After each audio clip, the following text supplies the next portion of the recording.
اللہ اللہ اللہ اللہ السلام علیکم ورحمۃ اللہ وبرکاتہ۔ بسم اللہ الرحمن الرحیم، والصلاة والسلام علی رسولہ الکریم وعلی آلہ وصحبہ اجمعین، اما بعد۔ محرم کے حوالے سے بات ہو رہی تھی۔ عمر رضی اللہ تعالیٰ عنہ کی تھوڑی سی میں نے سیرت بیان کی۔ اب تھوڑا سا واقعہ کربلا پورا تو تفصیل سے میں بیان نہیں کروں گا، لیکن اس کے اغراض و مقاصد، جو اہل البیت کا مقام، ان کی فضیلت، یہ تھوڑا تھوڑا میں بیان کر دوں گا۔ تفصیل تو اس علماء پورا مہینہ بیان فرماتے رہیں گے، آپ حضرات سنیں جا کر مساجد میں اور کتابوں میں پڑھیں، انشاءاللہ آپ کو فائدہ بھی ہوگا، سبق بھی حاصل ہوگا۔ اللہ کے سب سے محبوب اللہ کے نبی ہیں، تو یقیناً آپ کا خاندان بھی سب سے محبوب ہوگا، سب سے پیارا ہوگا۔ آپ نے فرمایا اللہ تعالیٰ نے ساری آدم کی نسل میں سے عربوں کو پسند کیا، پھر سارے عرب کی نسل میں سے اللہ تعالیٰ نے ایک عرب سردار ہے مضر، ان کو پسند کیا، پھر مضر کی نسل میں سے الگ کر کے اللہ تعالیٰ نے قریش کو پسند کیا، پھر قریش کی نسل میں سے اللہ تعالیٰ نے حضرت ہاشم کو پسند کیا جو آپ کے پردادا ہیں۔ تو اس طرح اللہ تعالیٰ چھانٹی کرتے آئے، آدم کی ساری نسل، اس میں سے عرب الگ، پھر عربوں کی چھانٹی، اس میں سے مضر الگ، پھر مضر کو چھانٹ کر اس میں سے قریش الگ، پھر قریش کو چھانٹ کر اس میں سے ہاشم الگ، پھر فرمایا کہ اللہ تعالیٰ کے نبی نے ہاشم کی نسل کو دیکھا اور اس میں سے اللہ تعالیٰ نے میرا انتخاب کیا۔ تو اہل البیت یعنی میرے نبی کا گھرانہ، ان کی فضیلت کے لیے میرے پاس نہ الفاظ ہیں، نہ کلمات ہیں، نہ تعبیرات ہیں، لیکن ایک چھوٹی سی بات آپ کے سامنے پیش کرتا ہوں کہ جو درود ہمیں نماز میں ہمارے نبی نے سکھایا کہ نماز میں اس طرح درود پڑھو، اللہم صلی علی محمد وعلی آل محمد کما صلیت علی ابراہیم وعلی آل ابراہیم انک حمید مجید، اللہم بارک علی محمد وعلی آل محمد کما بارکت علی ابراہیم وعلی آل ابراہیم انک حمید مجید۔ اللہم صلی علی محمد، علی وعلی آل محمد، پھر علی دو دفعہ آیا، اللہم صلی علی محمد پھر وعلی آل محمد، یعنی دو دفعہ علی الگ الگ ذکر فرما کے اللہ کے نبی نے ہمیں یہ سکھایا کہ میرے اوپر مستقل درود پڑھو، میری اولاد پر الگ مستقل درود پڑھو۔ اس کے ذیل میں نہیں فرمایا علی محمد وعلی آل محمد، میرے اوپر برکت کی دعا مستقل مانگو اور میری اولاد کے لیے مستقل مانگو، اللہم بارک علی محمد وعلی آل محمد۔ یہ آخری درجے کی بات ہے کہ دنیا میں اللہ تعالیٰ 5 نمازیں ہم پڑھتے ہیں اور ہر نماز میں اتحیات میں یہ درود پڑھتے ہیں، اور اس میں ہم اللہ کے نبی کی آل کا، ان کے خاندان کا، ان کی عظمت کا اعتراف کرتے ہیں کہ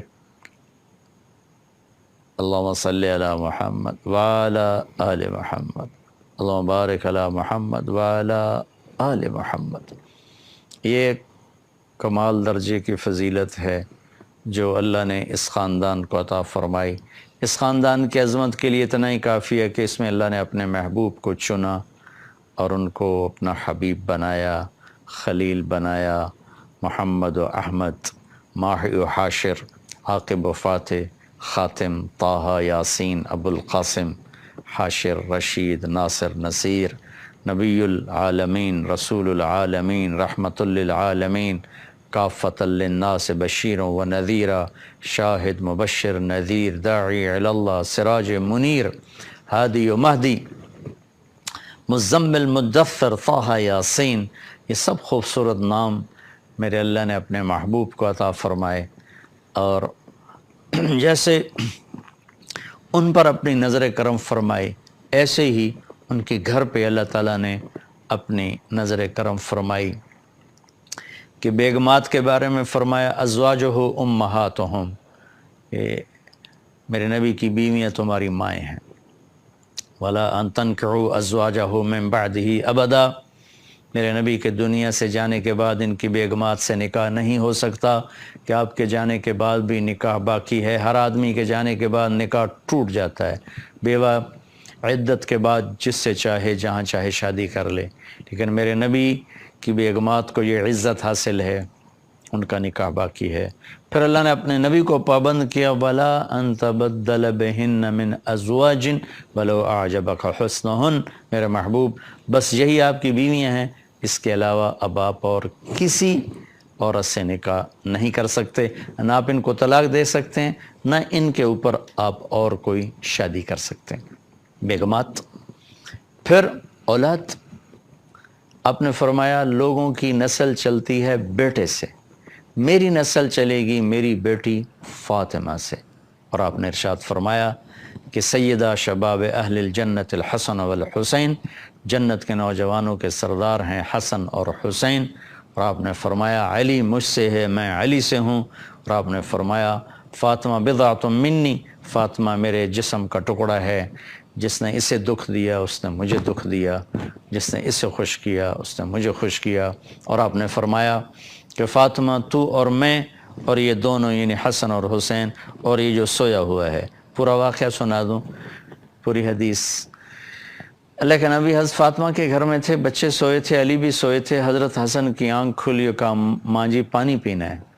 تو فاطمہ رضی اللہ تعالیٰ عنہ اٹھیں پانی کے لیے، تو آپ نے فرمایا بیٹھ جا، آپ نے گلاس اٹھایا، سامنے گھڑے میں پانی تھا وہ نہیں لیا، باہر نکلے، صحن میں حضرت علی کی بکری کھڑی تھی، ایک بہت کمزور جس میں دودھ کا قطرہ نہیں تھا، آپ نے ایسے تھنوں کو ہاتھ لگایا،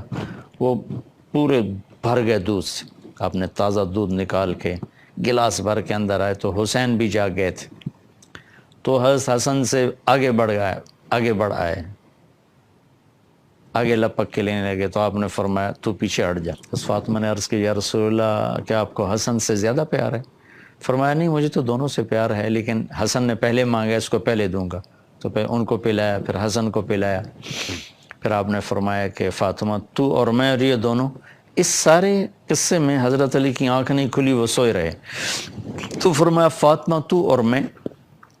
یہ دونوں یعنی حسن حسین اور یہ جو سویا ہوا ہے، ہم قیامت کے دن پانچوں اکٹھے ہوں گے، اور آپ نے فرمایا کہ میرے اہل بیت سے محبت کرنا مجھ سے محبت کرنا ہے، اور میرے اہل بیت سے بغض رکھنا وہ مجھ سے بغض رکھنا ہے، اور آپ نے فرمایا قیامت کے دن سارے رشتے ٹوٹ جائیں گے لیکن میرا رشتہ میرے خاندان کے ساتھ باقی رہے گا، اور میں ان کی سفارش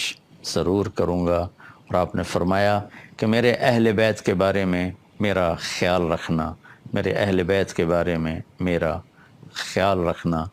اور شیخ الاسلام ابن تیمیہ رحمۃ اللہ علیہ کا میں ارشاد پڑھ کے سناتا ہوں کہ انہوں نے فرمایا کہ اہل السنت والجماعت کے اصول میں سے ہے اپنے دلوں کو، زبانوں کو اصحاب رسول کے بارے میں صاف رکھنا، پاک رکھنا، اور اہل بیت سے محبت کرنا اور ان سے دوستی رکھنا، اور اللہ کے نبی کی وصیت کا ان کے بارے میں خیال کرنا، کیونکہ اللہ کے نبی نے فرمایا تھا غدیر خم میں کہ میں تمہیں اپنے اہل بیت کے بارے میں اللہ تعالیٰ کا واسطہ دیتا ہوں، تم ان کے ساتھ اچھا سلوک فرمانا۔ یہ ابن تیمیہ رحمۃ اللہ علیہ کی عبارت ہے، اس میں مسلم کی روایتوں نے نقل کی۔ آگے عقیدہ طحاویہ جو اہل سنت والجماعت کا